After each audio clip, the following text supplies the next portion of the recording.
నమస్తే, welcome to 1TV news. ముందుగా బులెటిన్లో హెడ్లైన్ చూద్దాం.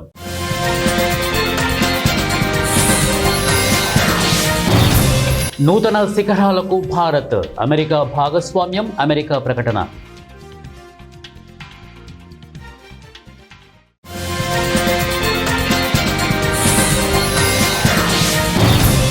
హైడ్రోజన్ బాంబు త్వరలో పేలుస్తా, ఓటర్ అధికార యాత్ర ముగింపు సభలో రాహుల్.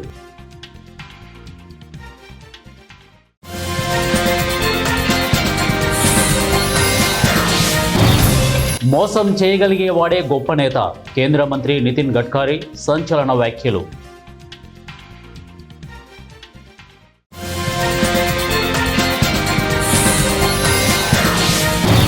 కడప జిల్లాలో లోకేష్, జగన్ బందోబస్తు చర్యలు చేపట్టిన పోలీసులు.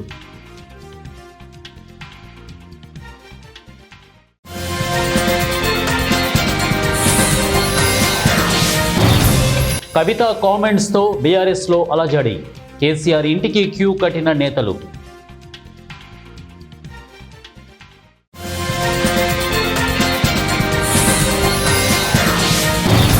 ప్రచారానికి వాడుకొని వదిలేశారు సుగాలి ప్రీతి తల్లి పార్వతి.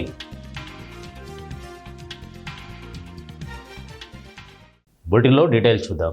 రష్యా, చైనా అధినేతలు పుతిన్, జిన్పింగ్లతో ప్రధాని మోదీ భేటీ నేపథ్యంలో భారత్లోని అమెరికా రాయబార కార్యాలయం ఒక సందేశాన్ని ఎక్స్లో పోస్ట్ చేసింది.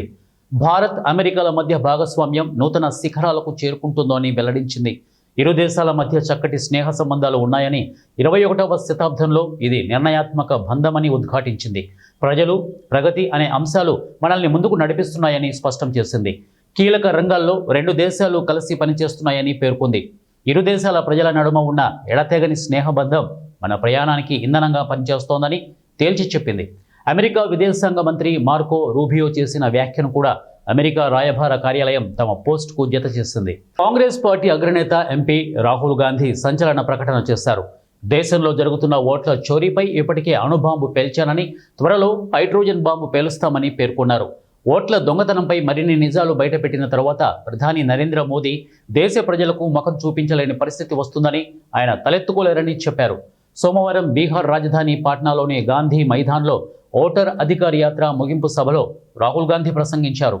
ఓట్ల చోరీని ఎట్టి పరిస్థితుల్లోనూ అంగీకరించబోమని, విప్లవాత్మక రాష్ట్రమైన బీహార్ యావత్ దేశానికి స్పష్టమైన సందేశం ఇచ్చిందని వెల్లడించారు. మహాత్మా గాంధీని హత్య చేసిన దుష్ట శక్తులే నేడు రాజ్యాంగాన్ని హత్య చేయడానికి కుట్రలు సాగిస్తున్నాయని మండిపడ్డారు. రాజ్యాంగం జోలికి వస్తే సహించబోమని బీజేపీని హెచ్చరించారు. రాజ్యాంగాన్ని, ఓటు హక్కును రక్షించడానికే యాత్ర చేపట్టామని, ప్రజల నుంచి అద్భుతమైన స్పందన వచ్చిందని, ఓట్ చోర్, గద్దీ చోడ్ అంటూ వారు ముక్త కంఠంతో నినదించారని అన్నారు. తాను ఉన్న రాజకీయ రంగంలో హృదయాంతరాల నుంచి నిజాలు మాట్లాడడంపై నిషేధం ఉందని, ఈ రంగంలో ప్రజలను మోసం చేయగలిగే వాడే నేతల్లోకెల్లా గొప్ప నేత అనిపించుకుంటాడని బీజేపీ సీనియర్ నాయకుడు, కేంద్ర మంత్రి నితిన్ గడ్కరీ అన్నారు. నాగపూర్లో సోమవారం అఖిల భారతీయ మహానుభావ పరిషత్ నిర్వహించిన కార్యక్రమంలో గడ్కరీ మాట్లాడారు. బతకడానికి దగ్గరిదారులు వెతకొద్దని, నిబద్ధత, నిజాయితీ, విశ్వసనీయతతో కూడిన జీవన విధానాన్ని అలవర్చుకోవాలని ప్రజలకు ఆయన పిలుపునిచ్చారు. దగ్గరిదారులు సత్వర ఫలితాలు ఇవ్వచ్చునేమో కానీ దీర్ఘకాలంలో విశ్వసనీయతను దెబ్బతీస్తాయని హెచ్చరించారు. విజయం ఎప్పుడూ సత్యం వెంటే ఉంటుందని, భగవద్గీతలో శ్రీకృష్ణుడు కూడా ఎప్పుడైనా చివరికి సత్యమే గెలుస్తుందని చెప్పాడని పేర్కొన్నారు. ఎమ్మెల్సీ కవిత, బీఆర్ఎస్ నేతలు హరీష్ రావు, సంతోష్ రావులపై చేసిన వ్యాఖ్యలు రాష్ట్రంలో దుమారం రేపుతున్నాయి. ఈ నేపథ్యంలో మాజీ సీఎం కేసీఆర్ ఫామ్ హౌస్కు బీఆర్ఎస్ నేతలు క్యూ కడుతున్నారు. కవిత చేసిన వ్యాఖ్యలపై చర్చించనున్నట్లు సమాచారం. ఉదయం నుంచి మాజీ మంత్రి కేటీఆర్ ఎర్రవల్లి ఫామ్ హౌస్లోనే ఉన్నట్లు తెలుస్తోంది. కేసీఆర్తోనే మీటింగ్ తర్వాత బీఆర్ఎస్ నేతలు ప్రెస్ మీట్ నిర్వహించే అవకాశం ఉంది. ఇప్పుడే ఎమ్మెల్యే పల్లా రాజేశ్వర్ రెడ్డి ఎర్రవల్లి చేరుకున్నట్లు సమాచారం అందుతోంది. ఇక మరికొందరు బీఆర్ఎస్ నేతలు హైదరాబాద్ నుంచి ఫామ్ హౌస్కి బయలుదేరారు. అయితే ఇప్పటి వరకు కవిత బీఆర్ఎస్లో ఉందా లేదా అన్నదానికి నేటితో తెరపడిందని చెప్పవచ్చు. ఈ క్రమంలో కవితపై బీఆర్ఎస్ ఎలాంటి యాక్షన్ తీసుకుంటుందనేది దానిపై సర్వత్రా ఆసక్తి నెలకొంది. కడప జిల్లాలోని కమలాపురం నియోజకవర్గంలో మంత్రి లోకేష్ మంగళవారం పర్యటించనున్నారు. ఉదయం 10 గంటలకు సీకే దిన్నే గ్రామంలో స్మార్ట్ కిచెన్ సెంటర్ను, అనంతరం పెళ్లిమరిలో గవర్నమెంట్ డిగ్రీ కాలేజీని ప్రారంభిస్తారు. తర్వాత కొప్పర్తి ఇండస్ట్రియల్ హబ్లో 50 కోట్లతో నిర్మించిన టెక్స్నో ప్రైవేట్ లిమిటెడ్ కంపెనీ, 120 కోట్లతో నిర్మించిన టెక్స్నో డ్రమ్ను ప్రారంభిస్తారు. మధ్యాహ్నం 2 నుంచి 5 గంటల వరకు కమలాపురం పార్టీ కార్యకర్తలతో సమావేశమవుతారు. సాయంత్రం 6:10 కడప ఎయిర్పోర్టు నుంచి విజయవాడకు తిరిగి వెళ్తారు. లోకేష్ సోమవారం రాత్రి కడపకు చేరుకుని అక్కడ భారత్ ఇంజనీరింగ్ కాలేజీలో బస చేశారు. తన తండ్రి వైఎస్ రాజశేఖర రెడ్డి వర్ధంతి కార్యక్రమంలో పాల్గొనేందుకు మాజీ సీఎం జగన్ సోమవారం పులివెందుల చేరుకున్నారు. తన క్యాంపు కార్యాలయంలో ప్రజా దర్బార్ చేపట్టారు. జెడ్పీటీసీ ఉప ఎన్నిక తీరుపై ఆరా తీశారు. ఎన్నికల్లో పోరాడకుండా టీడీపీకి సరెండర్ అయ్యారంటూ నేతలపై ఆగ్రహం వ్యక్తం చేసినట్లు తెలిసింది. కాగా మంగళవారం ఉదయం 7:30 సమయంలో ఇడుపులపాయలోని వైఎస్ సమాధి వద్ద జగన్ నివాళులర్పించనున్నారు. ఇక కాంగ్రెస్ పార్టీ రాష్ట్ర అధ్యక్షురాలు శర్మిల సోమవారం సాయంత్రం ఇడుపులపాయకు చేరుకున్నారు. మంగళవారం వైఎస్ సమాధి వద్ద నివాళులు అర్పించనున్నారు. హత్యాచారానికి గురైన తన కుమార్తె సుగాలి ప్రీతి అంశాన్ని జనసేనాని పవన్ కళ్యాణ్ ఎన్నికల ముందు ప్రచారానికి వాడుకొని ఇప్పుడు గాలికి వదిలేశారని ఆమె తల్లి పార్వతి విమర్శించారు. నంద్యాలలో సోమవారం గిరిజన సంఘాలతో కలిసి ఆమె మీడియాతో మాట్లాడుతూ ఎన్నికల ముందు న్యాయం చేస్తామని హామీ ఇచ్చిన డిప్యూటీ సీఎం పవన్ కళ్యాణ్ ఈ కేసును గాలికి వదిలేశారని అన్నారు. న్యాయం చేయాలంటూ అమరావతికి వెళ్తే జన సైనికులు వీర మహిళలతో అవమానాలకు గురి చేస్తున్నారని, ఎమ్మెల్యేలు మంత్రులు వెటకారం మాటలతో ఇబ్బందుల పాలు చేస్తున్నారని ఆవేదన వ్యక్తం చేశారు. లోకేష్ రెడ్ బుక్లో సుగాలి ప్రీతి హంతకుల పేర్లు ఎందుకు చేర్చలేదో సమాధానం చెప్పాలని అన్నారు. గవర్నర్ను కలిసి తనకు జరిగిన అన్యాయాన్ని తెలియజేస్తామని అన్నారు. ఎస్టీ కమిషన్ మాజీ సభ్యుడు వడిత్యా శంకర్ నాయక్ మాట్లాడుతూ మాట ఇచ్చి మోసం చేయడం పవన్ కళ్యాణ్కు అలవాటుగా మారిందని, ప్రీతి తల్లి పార్వతి వీల్చైర్ యాత్రకు అన్ని గిరిజన ప్రజా సంఘాలు సమాఖ్యల సంపూర్ణ మద్దతు కూడగడుతున్నామని చెప్పారు. ఈ కార్యక్రమంలో జీపీఎస్ అధ్యక్షుడు రాజు నాయక్, ఉపాధ్యక్షుడు రాంబాలాజీ నాయక్, మాల మహానాడు అధ్యక్షుడు సాంబశివుడు తదితరులు పాల్గొన్నారు. పేద ప్రజల కోసం అహర్నిశలు తపించే నాయకుడు ముఖ్యమంత్రి నారా చంద్రబాబు నాయుడు అని తొలిసారిగా ముఖ్యమంత్రిగా ప్రమాణ స్వీకారం చేసి నేటికి 30 సంవత్సరాలు పూర్తయిన సందర్భంగా ముఖ్యమంత్రి చంద్రబాబు నాయుడుకు దెందులూరు శాసనసభ్యులు చింతమనేని ప్రభాకర్ శుభాకాంక్షలు తెలియజేశారు. దెందులూరు మండలం కొమలి గ్రామంలో ఎన్టీఆర్ భరోసా పింఛన్ల పంపిణీ చేశారు. కూటమి నాయకులు అధికారులతో కలిసి చింతమనేని ప్రభాకర్ గ్రామంలో లబ్ధిదారులు ఇంటి వద్దకే వెళ్లి స్వయంగా పింఛన్లు అందజేశారు. ఈ సందర్భంగా చింతమనేని మాట్లాడుతూ తొలిసారిగా ముఖ్యమంత్రిగా పనిచేసే 30 సంవత్సరాలు నేటికి పూర్తి అయ్యాయని, ఆయన అనుభవం, అపార ప్రతిభ రాష్ట్ర దశ దిశ మార్చడంలో ఎంతో కీలకంగా మారిందని అన్నారు. వాళ్ళకి ఉపాధి అవకాశాలని కలగజేసినటువంటి నాయకుడు మన ముఖ్యమంత్రి గారు. అదేవిధంగా స్థానిక సంస్థల్లో బీసీలకి రిజర్వేషన్లు తీసుకుని వచ్చి అవి అమలు చేసి ఈరోజు ఆచరణలో పెట్టినటువంటి నాయకుడు.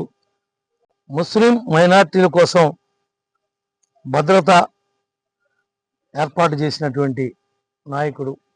అసలు ఈ స్వయం సహాయక సంఘాలు అంటే డ్వాక్రా సంఘాలని మహిళలతో గ్రూపులు కట్టించి ఇట సంఘాలుగా ఏర్పాటు చేసి గ్రామ గ్రామాన కూడా విస్తరింపజేయడానికి పునాదేసినటువంటి నాయకుడు మన గౌరవ ముఖ్యమంత్రి గారు.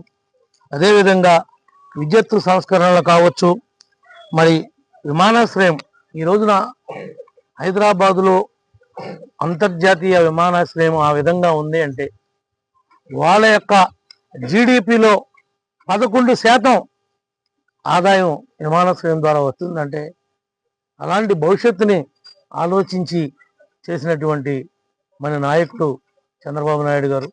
పీపీపీ విధానంలో హైవేలు గ్రామాలకి కనెక్టివిటీ చేయడంలో కావచ్చు, ఇంకా ఐటీకి హైటెక్ సిటీకి ఈరోజు గతంలో ఉమ్మడి రాష్ట్రంలో ఈరోజు మన ఆంధ్రప్రదేశ్లో ఏ విధంగా పరుగులు పెట్టిస్తున్నాడో కూడా మనందరం కూడా చూస్తూ ఉన్నాం. నాడు దేశ విదేశాల్లో ఇంత మంది ఇంజనీర్లు తయారై ప్రతి గ్రామానికి కూడా ఒక 10 నుండి 15 మంది ఇంజనీర్లు మన దేశంలో కాదు ఇతర దేశాల్లో వెళ్ళి ఉద్యోగం చేసి ఈరోజు గ్రామాలన్నీ కూడా కలకల్లాడుతున్నాయంటే ఆనాడు ఆయన యొక్క ముందు చూపుతోనే ఇవన్నీ కూడా సాధ్యపడినాయి.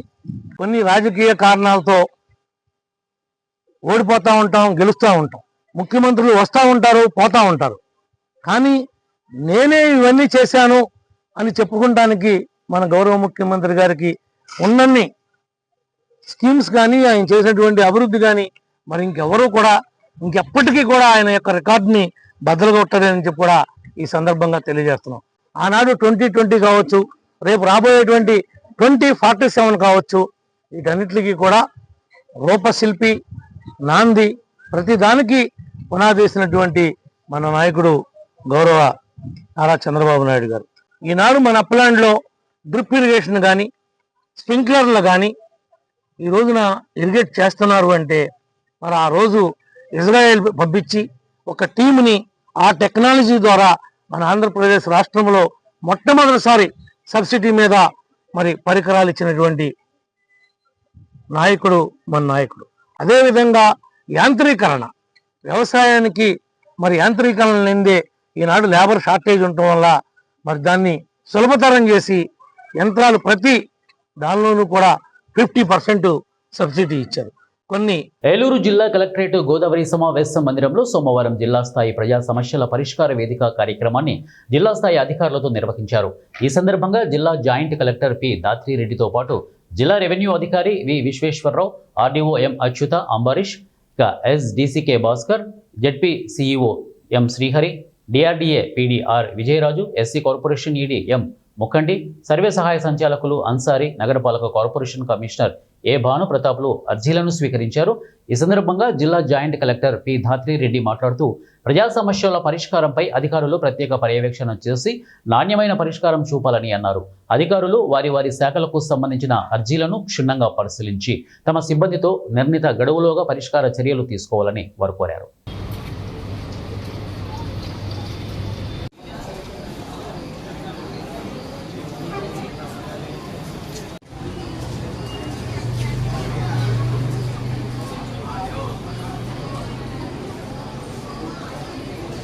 శ్రీకాళహస్తిలో ఎమ్మెల్యే బొజ్జల సుధీర్ రెడ్డి గ్రీవెన్స్ నిర్వహించి స్థానిక సమస్యలపై స్పందించాలని అధికారులను ఆదేశించారు. ముఖ్యమంత్రి చంద్రబాబు నాయుడు 30 ఏళ్ల ప్రస్థానంలో పరిపాలన దక్షత చాటుకుంటూ రాష్ట్రాన్ని అభివృద్ధి పదంలో నడపడం వారి సామర్థ్యానికి ప్రతీక అని ఎమ్మెల్యే బొజ్జల సుధీర్ రెడ్డి అన్నారు. శ్రీకాళహస్తిలో సోమవారం పిఆర్ అజిత్ గృహంలో MLA Bojjala Sudheer Reddy grievance day నిర్వహించారు. పలువురు సమస్యల పరిష్కారం కోసం ఎమ్మెల్యేకు వినతి పత్రాలు అందజేశారు. అంటే రైతు కుటుంబంలో పుట్టిన ఒక సామాన్య మనిషి అంచెలంచెలుగా కష్టపడి తన సత్తా ప్రూవ్ చేసుకొని ఒక ఎన్టీఆర్ అల్లుడి దగ్గర నుంచి నారా చంద్రబాబు నాయుడు వరకు ఒక సుదీర్ఘ రాజకీయ పరిణామంలో బ్రహ్మాండంగా తనకంటూ తనకు ఒక మార్క్ వేసుకొని కేవలం ఆంధ్రప్రదేశ్లో కాకుండా కేవలం భారతదేశంలో కూడా ఏ మూలకెళ్ళినా సరే చంద్రబాబు నాయుడు అంటే బెస్ట్ లీడర్. చంద్రబాబు నాయుడు అంటే care of address for development, care of address for digitalisation, care of address for economist అని చెప్పి ఎవరన్నా సలహాలు కావాలన్నా పిఎంతో పాటు పిఎం కూడా పర్సనల్గా ఫోన్ చేసి పిలిపించుకొని సలహా తీసుకునేంత స్టేట్స్ ఎదిగిన ఏకైక రాజకీయ వ్యక్తి చంద్రబాబు నాయుడు గారు అని చెప్పి ఈరోజు గౌరవంగా కాలు ఎగరేసి గర్వంగా చెప్పుకునే ఇజ్రాయెల్కి వెళ్ళి అక్కడ ఫార్మింగ్ ఏ రకంగా చేస్తున్నారని చెప్పి చూసి వచ్చి తిరిగి మళ్ళా ఆ కల్చర్ తీసుకొచ్చి ఒక టెక్నాలజీతోని ఎట్లా చేయాలి ఫార్మింగ్ అని తీసుకొచ్చిన ఘనత చంద్రబాబు నాయుడు గారు గర్వంగా తెలియజేస్తుంది. అట్లనే ఇరిగేషన్ ప్రాజెక్ట్స్లో ఏ రకంగా ఇంటర్ కనెక్టింగ్ ఆఫ్ కెనల్స్ కావచ్చు, ఇరిగేషన్ ప్రాజెక్ట్స్ కావచ్చు, ఏ రకంగా అన్ని కలిపి ఏ రకంగా పనిచేస్తున్నారో ఒక నదులు అనుసంధానం చేసిన ఘనత అపర భగీరథుడు అని చెప్పి పేరు పెట్టినారు. ఏ రకంగా చేశారో అని చెప్పి తెలియజేసుకున్నాం. అంతవరకు ఎందుకు మన తెలుగు గంగా, ఎస్ఎస్ కెనాల్, స్వర్ణముఖి ఇవన్నీ కూడా ఎవరి హయాంలో అయ్యాయని చెప్పి ఒకసారి కూడా ఆలోచన చేయాలి. అంతేకాదు రియల్ టైం గవర్నెన్స్ అంటే 24 గంటల్లో ఒక ఫైల్ వస్తే క్లియర్ చేసే ఒక ప్రయత్నం. అండ్ ఆల్సో డెస్క్ మీద ఈ డెస్క్ సిస్టమ్ మీద ఎక్కడైతే ఎవరి పేరు చంద్రబాబు నాయుడు గారు అని చెప్పి ఈరోజు నేను గర్వంగా తెలియజేసుకున్నాను. ఆయన 30 ఏళ్ళ గవర్నెన్స్లో ఒక చిన్న 2 నిమిషాలు చెప్తే ఎన్నో బ్రహ్మాండంగా రాజకీయంగా ఎదిగాడు. దాంట్లో భాగంగా మరి జన్మభూమి కార్యక్రమం, క్లీన్ అండ్ గ్రీన్, ఏ రోజు కూడా క్లీన్ అండ్ గ్రీన్ ఎక్కడ కూడా దేశంలో ఎక్కడ లేనప్పుడు క్లీన్ అండ్ గ్రీన్ కార్యక్రమం పెట్టింది చంద్రబాబు నాయుడు గారు. చైల్డ్ వెల్ఫేర్ దీపం పథకం కింద బ్రహ్మాండంగా డెవలప్ చేసింది చంద్రబాబు నాయుడు గారు.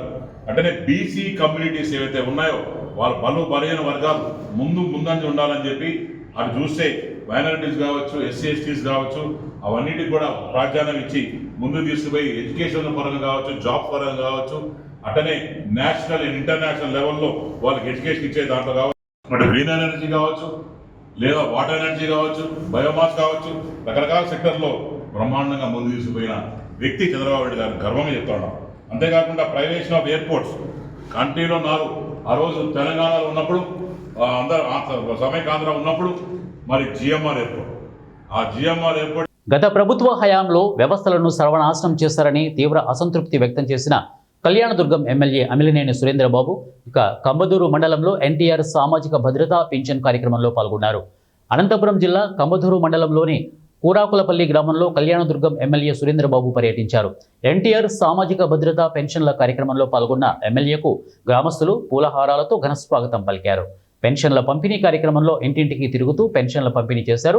ఈ ప్రాంతంలో రోడ్లు అధ్వానంగా ఉన్నాయని, త్వరలోనే నూతన సీసీ రోడ్ల నిర్మాణాలు చేపడతామని అన్నారు.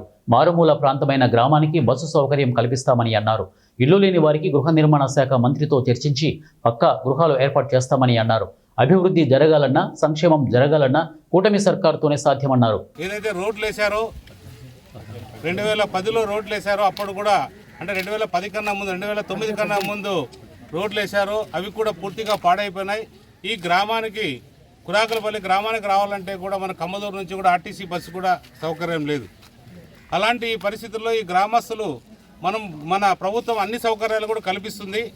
ఎందుకంటే మహిళలకు ఉచిత బస్ సర్వీస్ కూడా ఉంది.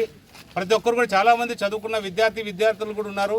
చాలామంది ఇక్కడ కాళ్ళు పోగొట్టుకునే వాళ్ళు కానీ రకరకాల వ్యక్తులు కూడా ఈ గ్రామంలో ఉన్నారు. వాళ్ళు ఏదైనా వేరే ప్రాంతాలకు పోవాలంటే చాలా కష్టమైన పని.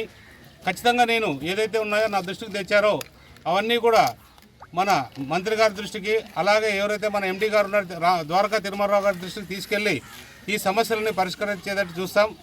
రోడ్లకు సంబంధించి పంచాయతీరాజ్ శాఖ మంత్రి మన డిప్యూటీ సీఎం గారు మన పవన్ కళ్యాణ్ గారి దృష్టికి తీసుకెళ్తాం. ఎందుకంటే మన ప్రాంతంలో రోడ్లు పూర్తిగా అధ్వానంగా ఉన్నాయి. పంచాయతీరాజ్ రోడ్లు మన ప్రాంతంలో కనీసం 3000 కిలోమీటర్ల వరకు కూడా ఈ ప్రాంతంలో రోడ్లు ఉండడం జరిగింది. ఇవన్నీ కూడా మనం పూర్తిగా సర్వనాశనమైన విద్యార్థులు ప్రతి ఒక్కరు కూడా ఇబ్బంది పడుతున్నారు. మీరే ఇప్పుడు ఒకరు చూశారు, ఒక విద్యార్థిని, ఆ అమ్మాయి ఇంటర్మీడియట్ పాస్ అయింది. ఏమా అంటే నేను నా చదువు వదిలేస్తున్నాను, నాకు ఆర్థిక ఇబ్బందులు ఉన్నాయి, నాకు ఏం అర్థం కాలేని పరిస్థితి మీ ముందే ఆ అమ్మాయి వచ్చి చెప్పుకోవడం జరిగింది. నిజంగా చాలా బాధాకరం. ఎందుకంటే మన గవర్నమెంటు ఏది కూడా డ్రాప్అవుట్స్ కాకూడదు, ప్రతి ఒక్క విద్యార్థిని చదివించాలనేదే మన నారా లోకేష్ బాబు గారి సంకల్పం.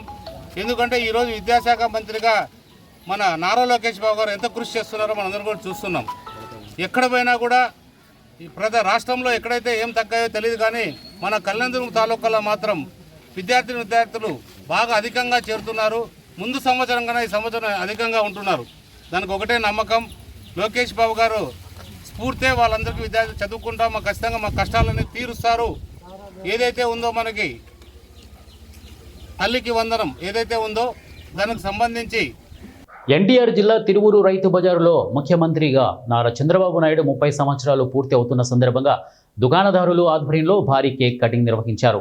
1995 సంవత్సరం ఆగస్టు 1న ముఖ్యమంత్రిగా ప్రమాణ స్వీకారం చేశారు. నేటికి ముఖ్యమంత్రిగా ప్రమాణ స్వీకారం చేసి 30 సంవత్సరాలు అవుతున్న సందర్భంగా రైతు బజారులో కౌన్సిలర్లు నాలా సురేంద్ర, పరస సత్యనారాయణ, తెలుగుదేశం పార్టీ నేత గుడిమెట్ల రాము కేక్ కటింగ్ చేశారు. చంద్రబాబు నాయుడు 30 సంవత్సరాల కాలంలో పార్టీ పరంగా అనేక ఒడిదుడుకులు ఎదుర్కొని పార్టీని ముందుకు కొనసాగించారని అన్నారు. గౌరవనీయులు మాన్యశ్రీ నారా చంద్రబాబు నాయుడు గారు ముఖ్యమంత్రిగా ప్రమాణ స్వీకారం చేసుకుని 30 సంవత్సరాల క్రితం అంటే 30 సంవత్సరాలు అవుతున్న సందర్భంలో మరి వారికి విశేష చెబుతూ ఈ కార్యక్రమాన్ని ఏర్పాటు జరిగినది.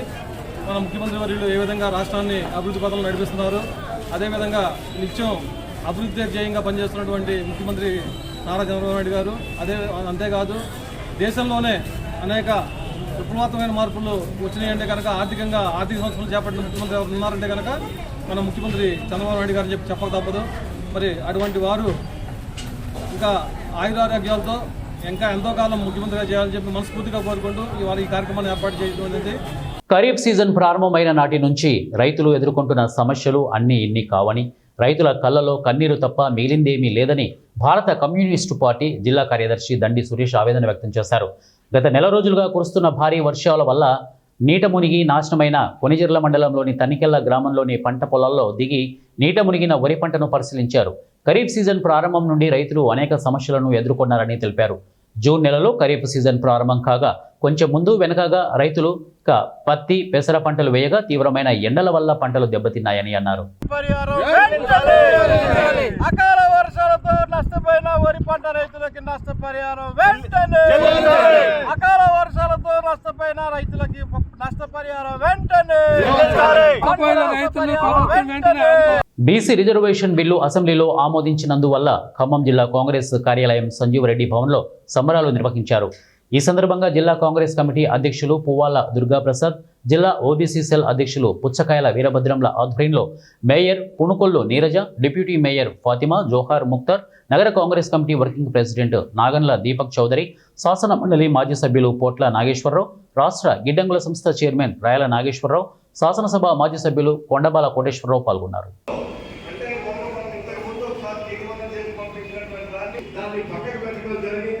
అందుకోసమే ఇప్పుడు రాష్ట్ర ప్రభుత్వము పకడ్బందీగా బీసీ కమిషన్తో అలాగే ఎడ్యుకేషన్ కమిషన్ కూడా వేసి ఉభయ సభల్లో చక్కటి లెక్కలతో సహా కూడా పొందుపరిచి మళ్ళీ ఇప్పుడు రెండోసారి కూడా తీర్మానం చేసి పంపించడం జరుగుతుంది. మరి ఈ రేవంత్ రెడ్డి గారి ప్రభుత్వానికి మరి ఇది ఒక, ఎందుకంటే గతంలో 10 సంవత్సరాలు పరిపాలించినటువంటి కేసీఆర్ గారు తీసుకొచ్చినటువంటి బీసీ ఏదైతే బీసీల కోసం చేశారో అదే ఈ రోజు బీసీలకి మరణ శాసనంగా తయారైనటువంటి పరిస్థితి. అందుకోసమే మనం ఖచ్చితంగా అట్లా కాకుండా మరి ఏదో మాట వస్తుందో లేకపోతే పేపర్లకి పరిమితం కాకుండా ఖచ్చితంగా అమలయ్యే వాళ్ళందరికీ న్యాయం జరిగేంత వరకు కూడా ఈ పోరాటం చేయాలనేది ఇది రాహుల్ గాంధీ గారు, మల్లికార్జున ఖర్గే గారు ఆకాంక్షల మేరకు వాళ్ళకి బీసీలు ఈ దేశవ్యాప్తంగా అంటే జనగణన కులగణన రెండు జరగాలని చెప్పేసి వాళ్ళ ప్రాతిపదిక మీదకి అంటే బీసీలు ఎంతమంది ఉన్నారో వాళ్ళకి ఆ విధంగా, ఓసీలు ఎంతమంది ఉంటే వాళ్ళకి ఆ విధంగా అందరికీ కూడా సమన్యాయం చేయడం కోసం మరి మనం అందరం కష్టపడి పనిచేయాలని ఆ రోజు ఆయన పాదయాత్రలో తీసుకున్న నిర్ణయాన్ని రాష్ట్ర ప్రభుత్వం ఈరోజు తెలంగాణ ఆచరణలో పెట్టి చూపిస్తున్నందుకు మీ అందరి తరఫున జిల్లా కాంగ్రెస్ పార్టీ తరఫున మరి తెలంగాణ రాష్ట్ర ప్రభుత్వానికి అసెంబ్లీలో సహకరించిన అన్ని పార్టీలకి కూడా ధన్యవాదాలు తెలియజేసుకుంటూ మరి కార్యక్రమానికి హాజరైన మీ అందరికీ కూడా మరొకసారి అభినందనలు తెలియజేసుకుంటూ ఇప్పుడు కేక్ కట్ చేసి ఒక 2 క్రాకర్స్ కాల్చి మనం కూడా అందరం మరి ఈ సెలబ్రేషన్స్ లో భాగస్వాములు అవ్వాలని కోరుకుంటూ సెలవు తీసుకుంటున్నాం. బులెటిన్ ముగించే ముందు హెడ్లైన్స్ మరొకసారి.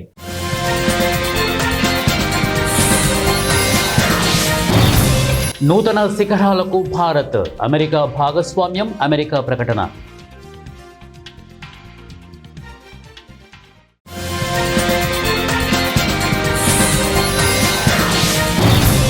హైడ్రోజన్ బాంబు త్వరలో పేలుస్తా, ఓటర్ అధికార యాత్ర ముగింపు సభలో రాహుల్.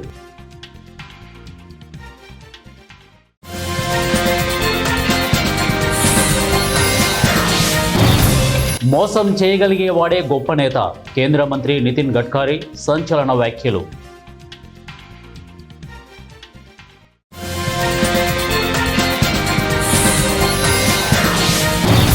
కడప జిల్లాలో లోకేష్, జగన్ బందోబస్తు చర్యలు చేపట్టిన పోలీసులు.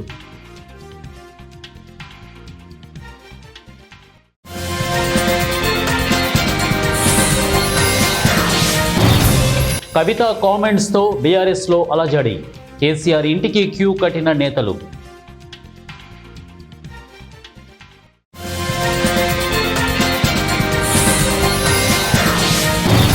ప్రచారానికి వాడుకుని వదిలేశారు సుగాలి ప్రీతి తల్లి పార్వతి. ఇవే బులెటిన్ అప్డేట్స్. నెక్స్ట్ బులెటిన్లో కలుద్దాం. Until then keep watching 1 TV news, ప్రతిక్షణం ప్రజల పక్షం.